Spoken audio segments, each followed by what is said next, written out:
The सड़कनामा की video देखने के लिए हमारे चैनल को सब्सक्राइब कीजिए और बेल आइकन को प्रेस कीजिए। आज एक बहुत महत्वपूर्ण चर्चा करना चाहूँगा। हम लोग जानते हैं कि चाहे हमारा प्रदेश हो, चाहे अन्य कई प्रदेश पानी के संकट से जूझ रहे हैं। हम अपने प्रदेश की बात करें तो पानी निरंतर घटता चला जा रहा है। खास करके ज़मीन का जो पानी है उसका लेवल कम होता जा रहा है।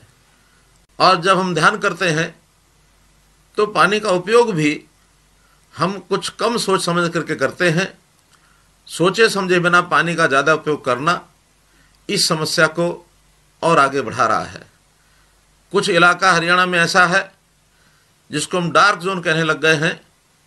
वहाँ का पानी का लेवल पिछले 20 वर्षों में निरंतर नीचे जाता जा रहा है। अगर मैं आंकड़ों में बात करूं तो हरियाणा के 36 ब्लॉक ऐसे हैं जो पिछले 12 वर्ष में दुगना गहराई तक पानी चला गया है। अर्थात कहीं 10 मीटर गहरा था तो आज वहाँ 20 मीटर गहराई हो गई है, और कहीं 20 मीटर गहराई थी तो 40 मीटर गहराई हो गई है। और यदि इस गति से पानी नीचे जाता रहा तो आने वाले 12 वर्ष के बाद ये पानी इतना गहरा चला जाएगा कि उसका उपयोग करना भी हमारे लिए कठिन हो जाएगा। तो इस पानी को बचाना ये हमारे लिए बहुत आवश्यक है। पानी हमारी धरोहर है।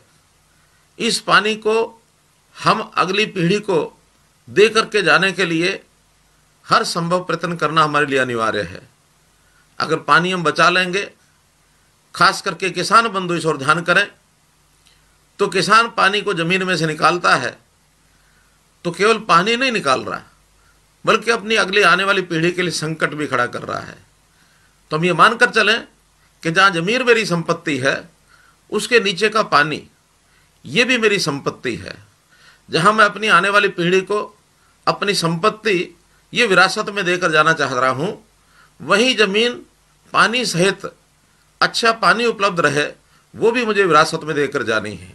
बिना पानी के अगर मैंने ज़मीन विरासत में दी तो आने वाली पीढ़ी के लिए ज़मीन भी उपयोगी नहीं रहेगी। इसलिए हम एक कार्यक्रम का आज घोषणा कर रहे हैं कि मेरा पानी मेरी विरासत, मेरी ज़मीन का जो पानी है वो भी विरासत है अपनी अगली पीढ़ी को देकर जाने के लिए। तो इस योजना के अंतर्गत एक योजना बनाई गई है किसानों के लिए कि हम इस सीज़न में जो धान बोने वाले किसान हैं, हरियाणा के कुछ क्षेत्र में जहाँ पानी की गहराई बहुत ज़्यादा हो गई है, धान न बोएं। धान न बोने की अपील ये करने के लिए आपके सामने मैं आज आया हूँ, और इसके लिए एक योजना बनाई गई है। इस योजना का मैं आपके सामने विस्तार से बताना चाहता हूँ।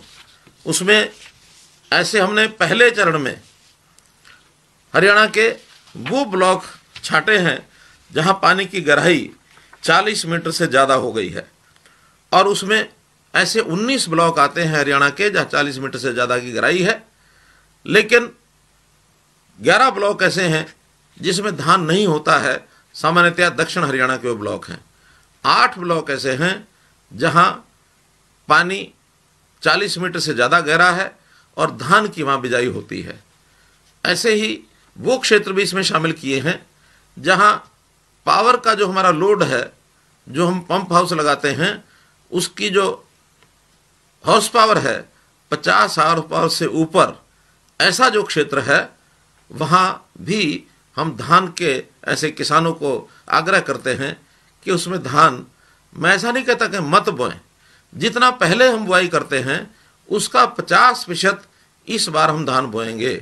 अर्थात 50% भी हम पानी छोड़ते हैं, अगर धान छोड़ते हैं उसमें पानी की मात्रा कुछ बचती है। और मेरा विश्वास है कि आने वाले वर्षों में वहाँ पानी का लेवल निश्चित रूप से ऊपर उठ जाएगा। अब इन 50% जो धान की बुआई नहीं करेंगे, वहाँ बुआई के लिए अन्य फसलों का विकल्प भी हमारे पास है। हम अन्य फसलें विकल्प के रूप में बोएं, चाहे उसमें मक्का की फसल है, वहाँ पर हम लोग दालें भी बो सकते हैं, अरहर है, बैसाखी मूंग है, उड़द हम बो सकते हैं। कुछ इलाकों में कपास की खेती होती है, कहीं कहीं पर हम सब्जियां और बागवानी ये भी कर सकते हैं, और साथ में कहीं तिल की खेती ये भी हो सकती है। तो इन सब फसलों के लिए हमको अपने योजना बनाकर और फसलों का विविधीकरण ये करना चाहिए। इन फसलों के विविधीकरण करने से निश्चित रूप से हम हिसाब लगाएंगे कि हमको कितना लाभ किस फसल में होता है। मेरा निवेदन है कि हम पैसों के हिसाब किताब में गणने में अगर लगेंगे तो हमारा जो मूल उद्देश्य है उससे हम भटक जाएंगे।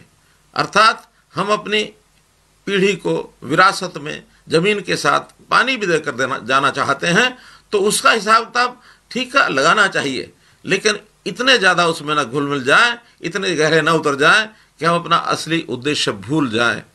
इसका हिसाब लगाने के लिए हमने एक योजना बनाई है कि जो बंधु अपनी निश्चित मात्रा में छोड़ते हैं, अपना धान बोना छोड़ते हैं, तो हम उनको घोषणा करते हैं कि 7,000 रुपया प्रति एकड़ ये हम इस सीज़न में धान न बोने की एवज में और जो फाइनेंशियल प्रोत्साहन राशि के रूप में ये दिया जाएगा। इसके साथ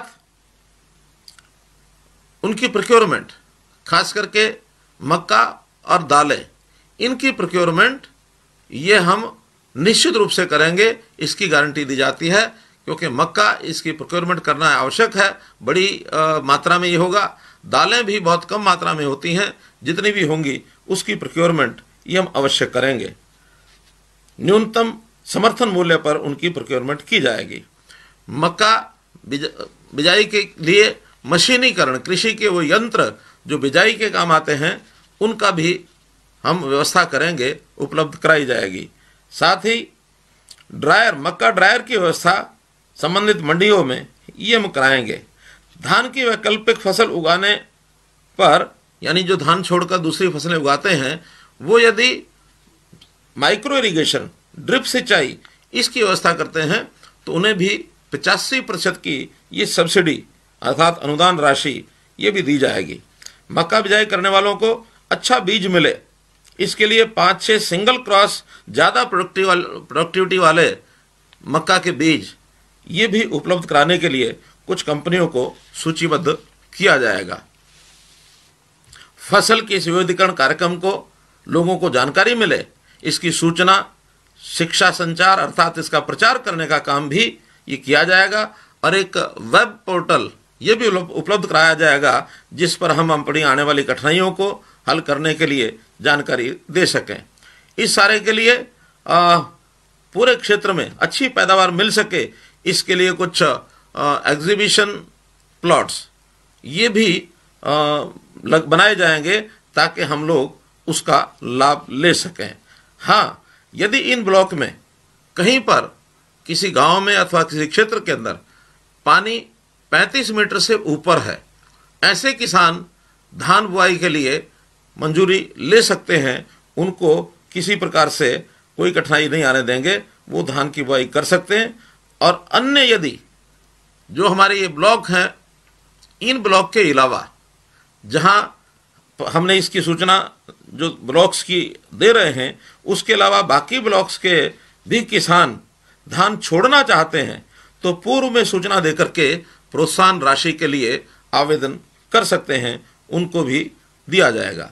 ये ब्लॉक्स जिनमें इस योजना को लागू किया जा रहा है, 19 ब्लॉक्स में 8 वो ब्लॉक जिनके अंदर धान की बुआई होती है, उनके नाम मैं आपके सामने बता रहा हूँ, जिसमें कैथल जिले का सीवण और गुला, इसी प्रकार सिरसा जिले में केवल सिरसा, और फतेहाबाद जिले में रतिया, कुरुक्षेत्र जिले में शाहबाद, इस्माइलाबाद, पीपली और बबैन, ऐसे ये 8 ब्लॉक होंगे। ये ब्लॉक इसके अतिरिक्त जहाँ कहीं पंचायती ज़मीन जो ठेके पर दी जाती है, इसमें भी ये जो लेवल है 40 की बजाय हमने 35 मीटर रखा है कि 35 मीटर से नीचे जहाँ पानी चला गया वहाँ पंचायती ज़मीनों को ठेका देने के बाद भी वहाँ धान की बिजाई वर्जित रहेगी। ऐसे जो 5 ब्लॉक हैं जिनमें इसका प्रभाव पड़ेगा तेहवा ब्लॉक, जाखल ब्लॉक, पटौदी, फतेहाबाद और थानेसर। ऐसे ये 5 अन्य ब्लॉक हैं जहां पंचायती ज़मीन के ऊपर धान की बिजाई करना ये मना रहेगा। ऐसा जो प्रोत्साहन राशि है जहां पंचायती ज़मीन है वो राशि पंचायतों की दी जाएगी, ताकि पंचायत यदि कम राशि भी उनको अपने कॉन्ट्रैक्ट में मिलती है उसके कारण से उनकी जो क्षतिपूर्ति है वो की जा सकती है। मित्रों,